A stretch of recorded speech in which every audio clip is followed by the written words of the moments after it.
Good evening to all of you. Last lecture में हम discuss कर रहे थे ग्रुप 13 एलिमेंट्स। ग्रुप 13 एलिमेंट्स की इंट्रोडक्शन हमने पढ़ी थी।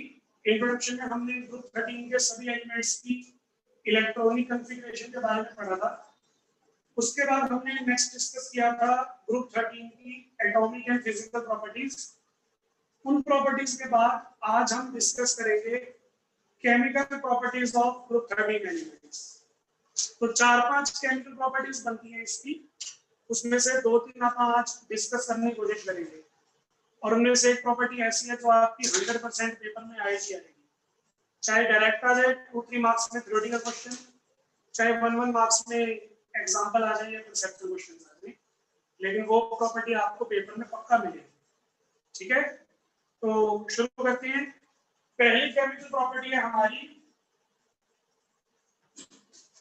Reaction with air. जो भी हमारे ग्रुप 13 के एलिमेंट्स हैं उनकी रिएक्शन अपन करवानी है हवा के साथ। एयर से मेरा मेनली जो मीनिंग है वो है ऑक्सीजन और नाइट्रोजन के साथ। मतलब एटमॉस्फेयर में बहुत सारी गैसेस होती हैं, लेकिन अपन सभी गैसेस के साथ रिएक्टिविटी शो नहीं कर रहे या रिएक्टिविटी स्टडी नहीं कर रहे। हम मेनली ऑक्सीजन और नाइट्रोजन के साथ स्टडी करेंगे, इन दो एलिमेंट्स के साथ। होगा क्या, ग्रुप 13 के एलिमेंट्स जब ऑक्सीजन के साथ कंबाइन होंगे तो ऑक्साइड बनाएंगे, और जब नाइट्रोजन के साथ कंबाइन होंगे तो नाइट्राइड्स बनाएंगे।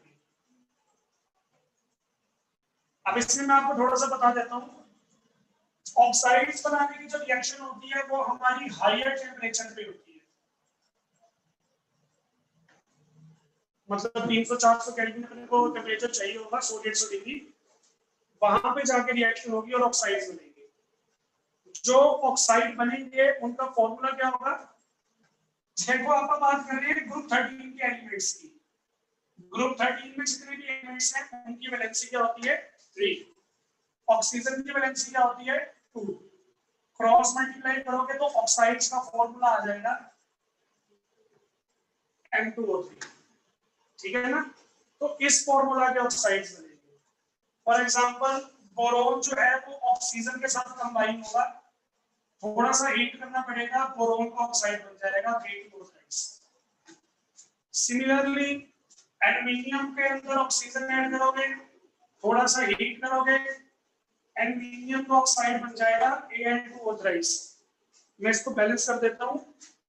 2 बोरोन है तो 2, 3 ऑक्सीजन है तो 3/2, ताकि 2 से 2 कैंसिल हो जाए, 3 बचेगा। सिमिलरली नीचे एल्युमिनियम का जो ऑक्साइड है ना, इसका नाम होता है एल्यूमिना। बहुत यूज होता है ये एज ए कैटलिस्ट यूज होता है, तो ये इंपॉर्टेंट रिएक्शन है। एल्युमिनियम का ऑक्साइड बहुत बार पूछा जाता है, तो ये हमारे पास हमारा कंपाउंड है। सिमिलरली गैलियम भी, इंडियम भी, थैलियम भी, सभी क्या करेंगे, ऑक्सीजन के साथ रिएक्ट करेंगे हायर टेम्परेचर पे और अपने कोरस्पॉन्डिंग ऑक्साइड्स बनाएंगे। बोरोन ने बनाया बोरोन डाइऑक्साइड, एल्युमिनियम ने बनाया एल्युमिनियम डाइऑक्साइड। सिमिलरली गैलियम भी बनाएगा, इंडियम भी बनाएगा और थैलियम भी बनाएगा। ठीक है ना, तो ये हमारी ऑक्साइड्स वाली रिएक्शन होती है। ऑक्साइड वाली रिएक्शन जो है वो सारे एलिमेंट शो करते हैं।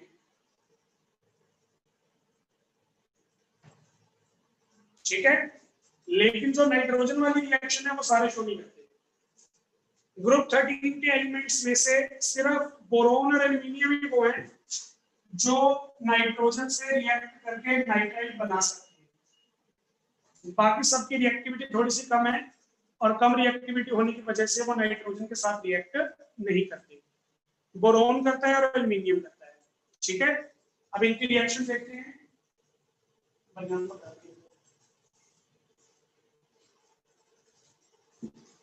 बोरोन और एल्युमिनियम की रिएक्शन देखते हैं। बोरोन नाइट्रोजन के साथ रिएक्ट करेगा हाई टेम्परेचर पे और बना देगा बोरोन नाइट्राइड।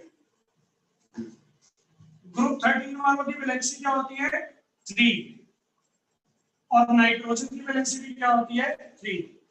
तो फॉर्मूला क्या बना M3N3। सिंपल रेशो में क्या आ जाएगा, Mn।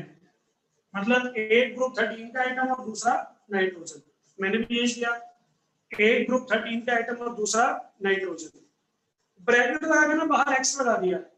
इस एक्स का मतलब क्या है, इस एक्स का मतलब है बहुत सारे बोरोन नाइट्राइड के मॉलिक्यूल्स आपस में कंबाइन हो गए, पॉलीमर बन गया। पॉलीमर, पॉलीमर जो वर्ड है ना, वो दो वर्ड्स को मिला के बना है पॉली प्लस मर। ये होता है हमारे पास मॉलिक्यूल्स, और पॉली का मतलब होता है large number of molecules.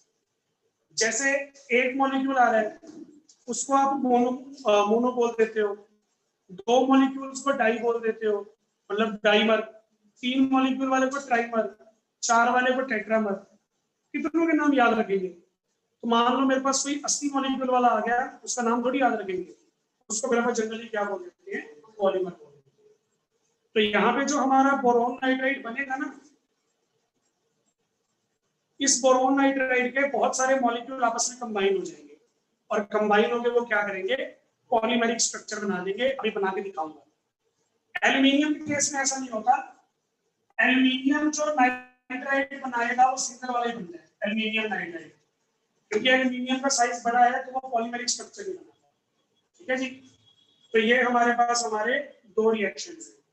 Boron और एल्यूमिनियम के अलावा कोई भी रिएक्ट नहीं करता नाइट्रोजन के साथ, सिर्फ ये दो ही रिएक्ट करते हैं ग्रुप 13 में से, क्योंकि उनकी रिएक्टिविटी थोड़ी सी कम है। इनकी रिएक्टिविटी ज्यादा है ड्यू टू स्मॉलर साइज, तो ये रिएक्ट करते हैं। ठीक है, बैलेंस भी किया हुआ मैंने, बैलेंस कर देता हूं मैं, ये इसकी बैलेंसिंग है।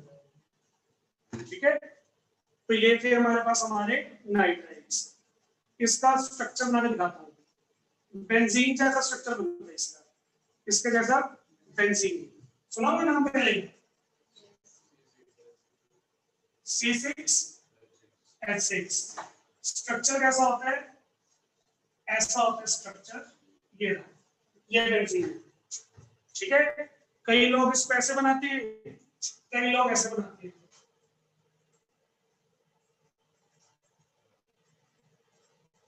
कई लोग ऐसे बनाते हैं, तीनों का मतलब सेम है। बस मैंने किया क्या, यहाँ पे बॉन्ड्स की पोजीशन दिखाई, जो भी पोजीशंस यहाँ दिखाई है ना उससे अपोजिट यहाँ दिखा दी, और इन बॉन्ड्स को मैंने ऐसे सर्कुलर वे में ले लिया। जैसे देखो ये वाला फैन स्टिल है, तो आप इसके तीनों फर जो है वो सेपरेटली देख सकते हो, 1 2 3। पीछे वाला फैन देखो वो चल रहा है, उसके फर्श को आप डिफरेंशिएट कर नहीं सकते, वो आपको रिंग लग रही है। ये क्या होता है, बेंजीन के जो इलेक्ट्रॉन्स होते हैं वो ऐसे सर्कुलर शेप में घूमते रहते हैं, और घूमते हैं फटाफट, तो अपने को वो क्या दिखते हैं, रिंग की तरह दिखते हैं। तो तीनों रिप्रेजेंटेशन सही है। इसके जैसा स्ट्रक्चर होता है किसका, बोरोन के नाइट्राइड का। बना के दिखाता हूं, बड़ा ही आसान सा स्ट्रक्चर है, ध्यान से देखो। बोरोन, फिर नाइट्रोजन, फिर बोरोन, फिर नाइट्रोजन, फिर बोरोन, फिर नाइट्रोजन। 6 मेंबर की रिंग बना दी। अभी बनाओ मत, थोड़ा लंबा चलेगा। 6 मेंबर की रिंग बना दी। बोरोन और नाइट्रोजन दोनों अल्टरनेट आ रहे हैं, दोनों के दोनों अल्टरनेट। अब यहाँ पे क्या करना है अपने को, पॉलीमेरिक स्ट्रक्चर बनाना है। वैसे अब देखो ये पॉलीमेरिक स्ट्रक्चर है, इसे बनाने के लिए मैं ऑलरेडी 3 मॉलिक्यूल यूज कर चुका हूँ। 3 से ज्यादा होते हैं तो और भी बता रहा हूँ। नाइट्रोजन के साथ किसको कंबाइन करना है, बोरोन को।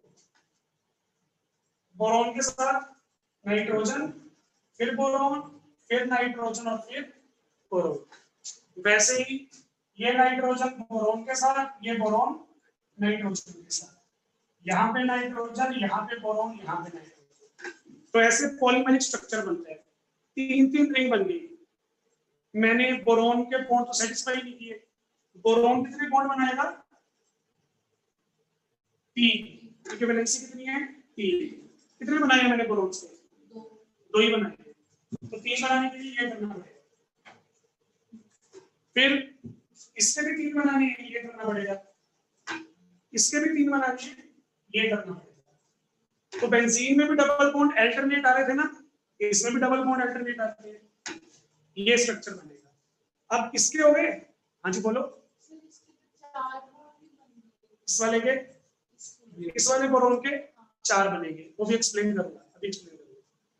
तो ये हमारे पास हमारा स्ट्रक्चर बन गया।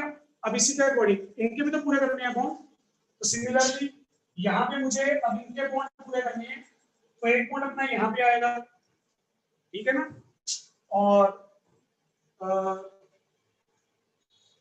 अगर डबल सिंगल यहाँ आएगा, डबल सिंगल डबल ये बनेगा, सॉरी, ठीक है। तो ये हमारे पास हमारे बाकी बॉन्ड्स के बॉन्ड हो गए। सिमिलरली इसके कर दूंगा, इसमें हमारे पास यहाँ पे और यहाँ पे ये वाले बॉन्ड होंगे। अब इसमें देखो क्या होता है, बोरोन की वैलेंसी 3 होती है। जब बोरोन 3 बॉन्ड बनाएगा तो उसके ऑक्टेट में 6 इलेक्ट्रॉन है। ऑक्टेट पूरा करने के लिए एक पेयर एक्सेप्ट कर सकता है, तो उस केस में 4 बॉन्ड बना सकता है ना। तो यहाँ पे ये 4 बॉन्ड जस्ट बॉन्डिंग को सेटिस्फाई करने के लिए, और कुछ नहीं। समझ में आया? यहाँ पे बोरोन ने 4 बॉन्ड इसलिए बनाए, 3 तो उसके नॉर्मल बॉन्ड है और चौथा बॉन्ड उसका पॉलीमेरिक स्ट्रक्चर बनाने के लिए यूज है, ताकि वो पॉलीमेरिक स्ट्रक्चर बना सके, इसलिए यहाँ पे 4 बॉन्ड, अदरवाइज ऐसा कुछ नहीं है। डबल बॉन्ड बनाने का तरीका ये होता है, आपको डबल बॉन्ड अल्टरनेट बनानी है। अल्टरनेट मतलब single double single double single. तो आप मेरा कोई भी डबल बॉन्ड चेक कर लो, यहां से स्टार्ट करता हूं, single sorry double single double single double single double single double single double. तो पूरी चैन में घूम सकता हूं मैं, सिंगल डबल वाला ट्रेंड चलता है। बात समझ में आ गई? जब भी आपके डबल बॉन्ड अल्टरनेट प्रेजेंट हो, डबल सिंगल, इसे आप क्या बोलते हैं? ऑर्गेनिक केमिस्ट्री में से बोलते हैं कंजुगेशन। ज्यादा डिटेल में फिर आपको ऑर्गेनिक में बताएंगे। तो ये स्ट्रक्चर हो गया किसका? इनऑर्गेनिक बेंजीन का। इसे इनऑर्गेनिक बेंजीन क्यों बोल रहा हूं? क्योंकि ऑर्गेनिक वाली बेंजीन में तो कार्बन और हाइड्रोजन होती है, इसमें कौन है? बोरोन और नाइट्रोजन, दोनों इनऑर्गेनिक कंपाउंड्स हैं, इसलिए इस बेंजीन को भी हम क्या बोलते हैं? Inorganic benzene. ये भी हमारी पहली रिएक्शन। अब बना लो पहली रिएक्शन विद एयर यहाँ पे कंप्लीट हो गई। सॉरी एक पॉइंट रह गया, वो बताऊंगा, एसिडिक और बेसिक करेक्टर का।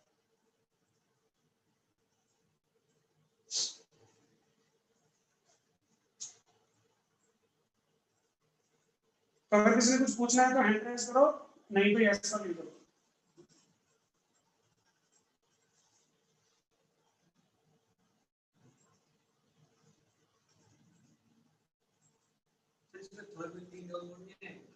कहाँ पे?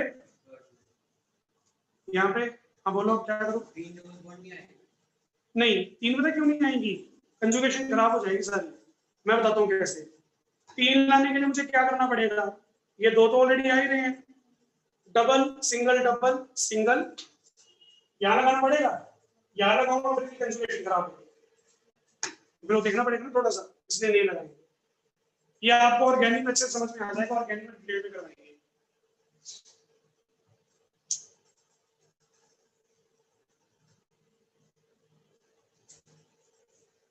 ठीक है, तो ये एयर के साथ रिएक्शन थी, ऑक्साइड बनाए थे हमने।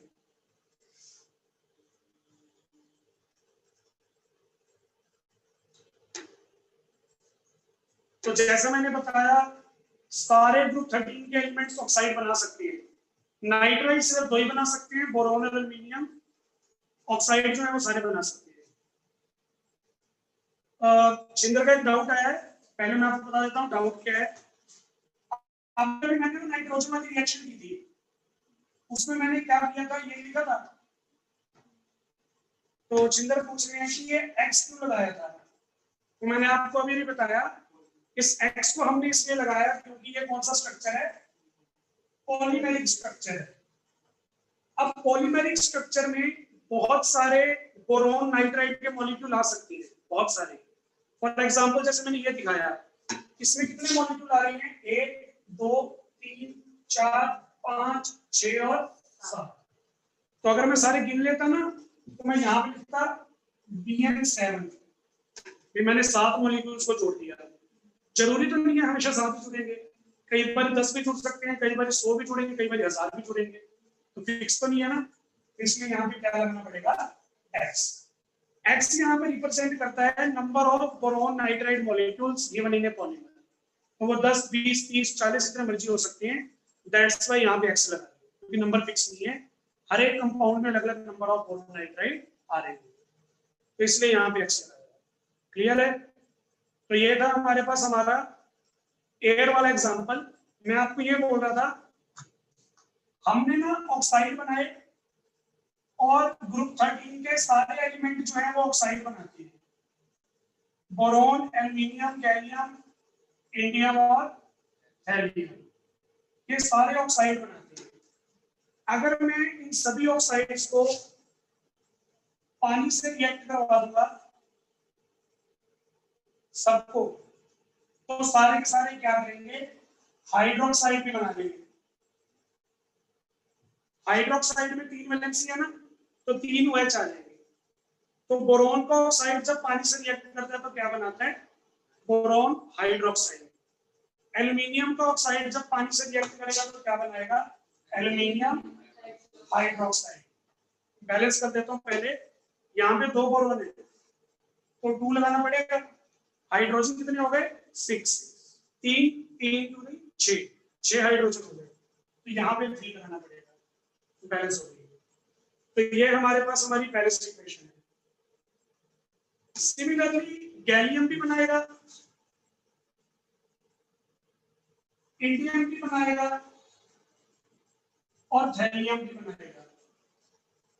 हमें ये बताना है जो हमारे ग्रुप 13 के एलिमेंट्स ऑक्साइड और हाइड्रोक्साइड बना रहे हैं, इनका नेचर कैसा है, ये एसिडिक है, ये बेसिक है, ये न्यूट्रल है या ये एम्फोटेरिक है। न्यूट्रल का मतलब ना एसिडिक प्रॉपर्टी होगी ना बेसिक, एसिडिक और बेसिक आपको पता ही है। एम्फोटेरिक कौन से होते हैं, जो दोनों प्रॉपर्टी शो करेंगे, एसिडिक भी और बेसिक भी। तो हमने ये देखा बोरॉन जो है वो टिपिकल नॉन मेटल है, नॉन मेटल होने की वजह से इसके ऑक्साइड और हाइड्रोक्साइड दोनों के दोनों एसिडिक होते हैं। ये छोटा सा कंसेप्ट है, पल्ले बांध लो, काम आएगा हमेशा। मेटल्स होती हैं, मेटल्स के ऑक्साइड और हाइड्रोक्साइड हमेशा बेसिक होती है, हमेशा। अगर मेटल्स के ऑक्साइड और हाइड्रोक्साइड बेसिक है तो नॉन मेटल के एसिडिक होंगे। तो यहाँ पे यही है, बोरॉन जो है वो टिपिकल नॉन मेटल है और नॉन मेटल होने की वजह से उसके ऑक्साइड क्या होंगे, एसिडिक होंगे। ठीक है, इन दोनों के जो ऑक्साइड और हाइड्रोक्साइड होती हैं वो होती हैं एम्फोटेरिक। एम्फोटेरिक मतलब एसिडिक प्रॉपर्टी भी शो करती है और बेसिक प्रॉपर्टी भी शो करती है तो ये दोनों मेटल्स, पर इनकी प्रॉपर्टी कंप्लीटली बेसिक नहीं है, हल्की फुल्की एसिडिक भी है, साइज छोटा होने की वजह से। लेकिन जैसे जैसे हम नीचे आ रहे हैं, इंडियम और थैलियम जो है ये हमारे टिपिकल अच्छी मेटल्स हैं, तो इनके ऑक्साइड और हाइड्रोक्साइड क्या होंगे, बेसिक। तो कुल मिला के आप ये देखो, स्टार्ट किया था एसिडिक से, खत्म कर देंगे बेसिक पे। इसका मतलब ये हुआ टॉप टू बॉटम आते आते एसिडिक करैक्टर कम हो जाता है और बेसिक करैक्टर ज्यादा हो जाता है। तो top to bottom acidic character of oxides and hydroxides decreases, whereas their basic character increases. तो इनका बेसिक कैरेक्टर जो होता है वो इंक्रीज हो जाता है। अब हमारी प्रॉपर्टी खत्म हो गई, रिएक्शन भी क्लियर कर दी, ये हमारी पहली प्रॉपर्टी थी। ठीक है,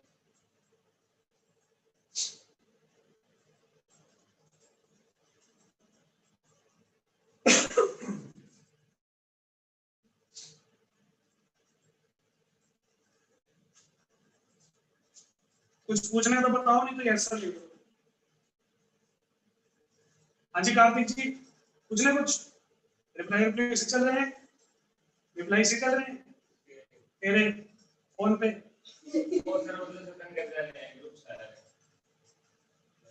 म्यूट करने का ऑप्शन होता है ग्रुप्स को, फोन को नहीं। मैंने कर रखी है, मेरे पास कम से कम 70-80 ग्रुप है। क्रिकेट वाले हैं, आज टीम बना रहे हैं कि मैं कर लेता हूँ, तब तक आप टीम बना लो। चलो मुंबई जीते क्या बता रहे हो?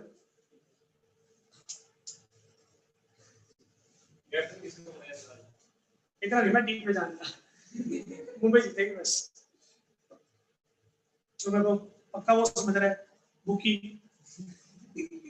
हाँ जी, हो गया सबका। चलो तो पहली प्रॉपर्टी हमारी कंप्लीट हो गई है। दूसरी प्रॉपर्टी है बहुत ही ज्यादा इंपॉर्टेंट, रिएक्शन विद हैलोजेंस। बहुत ज्यादा इंपॉर्टेंट प्रॉपर्टी जो 101% पेपर में आएगी।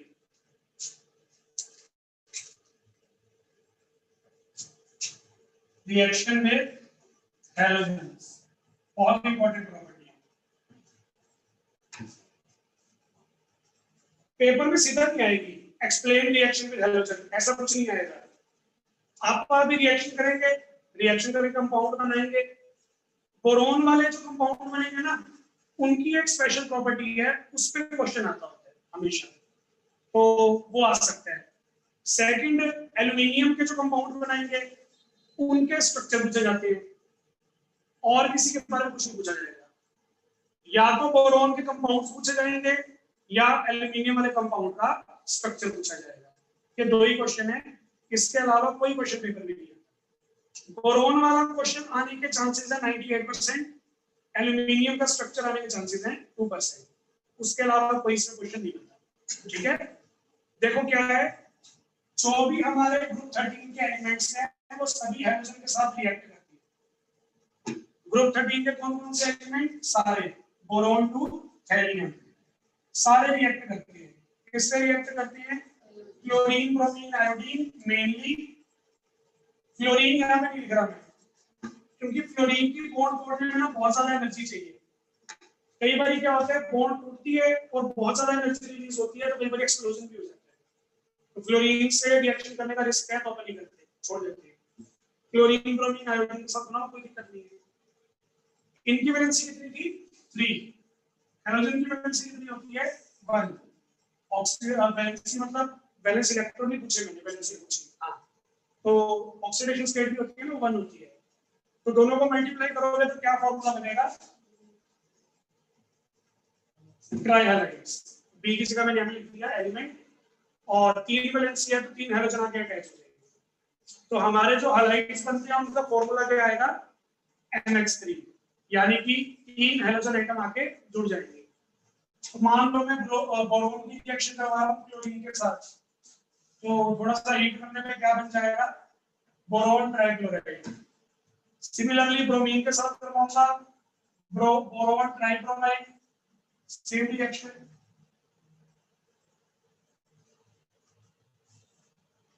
एल्यूमिनियम की करवा दी क्लोरीन के साथ, बन जाएगा एल्यूमिनियम ट्राइक्लोराइड। तो इस तरीके से काम चलता है। ये हमारी हैलोजेंस वाली रिएक्शन है। ठीक है, ये तो मैंने आपको बेसिक बता दिया भी ये रिएक्शन होती है। अब आप चलते हैं इस रिएक्शन के मेन पार्ट की तरफ, यहाँ पर इस रिएक्शन को क्यों पढ़ेंगे। तो उसके लिए देखो, थोड़ा सा 4 चैप्टर याद रखूंगा, 4 चैप्टर का कंसेप्ट बताऊंगा, उसके बिना समझ में नहीं आएगा, तो ध्यान से सुन लेना। ठीक है ना, बताऊंगा, मैं ये नहीं बोलूंगा पहले पढ़ा होगा। तो हैलोजेंस वाले कंपाउंड पढ़ने हैं, मैं स्पेशल पढ़ रहा हूँ बोरोन के। बोरोन हैलोजेंस के साथ 4 तरह कंपाउंड बना सकता है।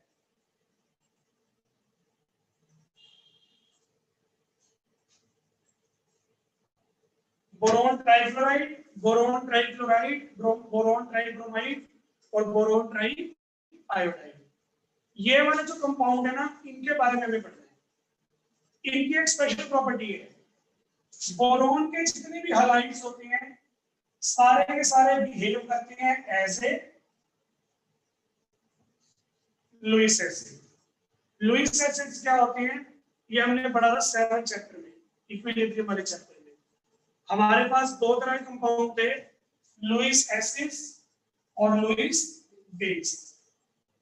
मतलब है तो एसिड बेस ही, लेकिन लुईस की डेफिनेशन यूज करती है। लुईस ने क्या डेफिनेशन दी थी, ध्यान से सुनना। लुईस एसिड वो होते हैं जो इलेक्ट्रॉन डेफिशिएंट होते हैं, मतलब जिनके पास इलेक्ट्रॉन की कमी होती है, उन्हें आप क्या बोलते हैं, लुईस एसिड्स बोलते हैं, ठीक है ना। जिनके पास इलेक्ट्रॉन्स ज्यादा प्रेजेंट होते हैं, यानी कि जो इलेक्ट्रॉन रिच होते हैं, उन्हें आप क्या बोलते हो, लुईस बेस। तो ये ना मतलब नॉर्मल वर्ल्ड है, जैसे हमारी दुनिया होती है वैसी इनकी दुनिया है। इनकी दुनिया में भी कुछ अमीर लोग हैं, कुछ गरीब लोग हैं। जो अमीर लोग हैं वो बांटते हैं, हमसे इलेक्ट्रॉन ले जाओ। जो गरीब लोग हैं वो मांग रहे हैं इलेक्ट्रॉन भी, हम डेफिशिएंट है, हमारे पास कमी है, तो हमें इलेक्ट्रॉन चाहिए। तो जैसे हमारे वर्ल्ड में बैलेंस है ना, भी कुछ मांगने वाले हैं, कुछ देने वाले हैं, सेम इनके वर्ल्ड में भी सब कुछ बैलेंस है। अगर कुछ मांगने वाले हैं और कुछ देने वाले एग्जिस्ट करते हैं। मांगने वालों में दो तरह के लोग आते हैं। एक तो वो लोग जो दिखाते हैं कि वो गरीब हैं, जैसे मंदिर वगैरह के बाहर जो बैठ जाते हैं, फटे पुराने कपड़े होते हैं, हालत उनकी अच्छी नहीं होती, सूखे से होते हैं बेचारे, तो खाना पीना मांग रहे होते हैं, तो वो दिखा रहे हैं कि वो गरीब है। लेकिन कुछ लोग ऐसे होते हैं जो दिखाते नहीं है, मतलब अगला बंदा अपनी तरफ से अच्छे कपड़े पहन रहा है, अपनी पूरी साफ सफाई रख रहा है, काम पे जा रहा है, लेकिन अगर कोई डीपली उसको जानता होगा, उसका काफी क्लोज फ्रेंड होगा, तो उसको पता होगा कि इसकी घर की कंडीशन सही नहीं है। बेचारा काम पे तो जाता है, पर महीने के 2-2.5 हजार कमा पाता है, जिससे घर नहीं चलेगा। तो कुछ लोग होते हैं जो गरीबी दिखाते हैं, ये गरीबी दिखा रहे हैं हमारे ऊपर पॉजिटिव चार्ज है, हमारे ऊपर इलेक्ट्रॉन्स का लॉस है, हमारे पास इलेक्ट्रॉन्स की कमी है। तो ये वो उस टाइप के लोग हैं जो गरीबी नहीं दिखाते पर गरीब हैं। तो हमारे बोरोन के जो हाइलाइट्स हैं वो दूसरे टाइप के लोग हैं। इन पे कोई पॉजिटिव चार्ज दिख रहा है आपको? नहीं। तो पॉजिटिव चार्ज नहीं दिख रहा तो अपने को तो ये लगेगा इलेक्ट्रॉन डेफिशिएंट नहीं है। पर जो इनको अच्छे से जानता होगा, उनको पता होगा कि इसका ऑक्टेट जो है वो इनकम्प्लीट है 6 इलेक्ट्रॉन्स के साथ। ऑक्टेट में कितने इलेक्ट्रॉन होने चाहिए? 8। इनके पास कितने हैं? तो कमी है ना, तो इलेक्ट्रॉन डेफिशिएंट है। पर ये शो ऑफ नहीं करते भी हम गरीब है तो कोई बात नहीं, बताएंगे नहीं। हमें पता लगा अंदर से, तो हमने इसको डीपली स्टडी किया, तो हमने इसी के बारे में बात की।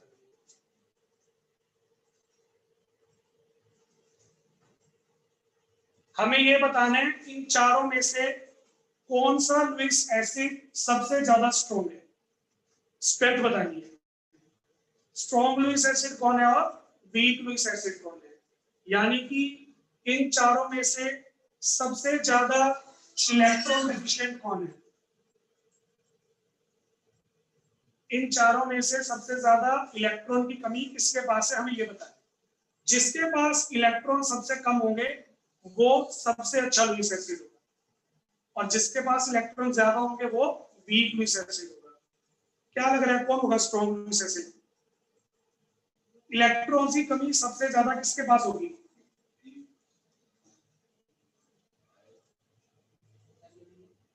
नहीं, ये तो यही है बस, एल्यूमिनियम है, इन्हीं में से बताना। एक मुझे थोड़ा सा आइडिया है, जब भी आपसे पूछते हैं ना सबसे ज्यादा सबसे कम, तो नजर इन दोनों में जानी चाहिए, तो या तो फर्स्ट वाला होगा या लास्ट वाला। तो ये मैंने यहाँ हिंट दे दिया, मतलब इन दोनों को मैंने बात कर ही दिया। तो कौन एसिडिक होगा, फ्लोरीन वाला एसिडिक होगा या आयोडीन वाला? फ्लोरीन वाला एसिडिक होगा। क्यों? क्योंकि फ्लोरीन की इलेक्ट्रोनेगेटिविटी सबसे ज्यादा। तो फ्लोरीन क्या करेगा, बोरोन से इलेक्ट्रॉन छीन लेगा। बोरोन पहले ही गरीब है, इलेक्ट्रॉन छीनेगा तो और गरीब हो जाएगा, तो इसलिए उसका लुईस कैरेक्टर सबसे ज्यादा। केमिस्ट्री में इतना सीधा आंसर मिल जाए तो केमिस्ट्री किस बात की, तो आपका आंसर गलत है। स्ट्रॉन्गेस्ट लुईस एसिड कौन है? Boron iodide. जिसकी इलेक्ट्रॉन नेगेटिविटी सबसे कम है वो सबसे ज्यादा दुखी है। क्यों? कल बता देंगे, ठीक है। इसकी स्ट्रेंथ के बारे में कल बात करेंगे, कल केमिकल प्रॉपर्टीज आप कंप्लीट करेंगे, ठीक है। चलिए।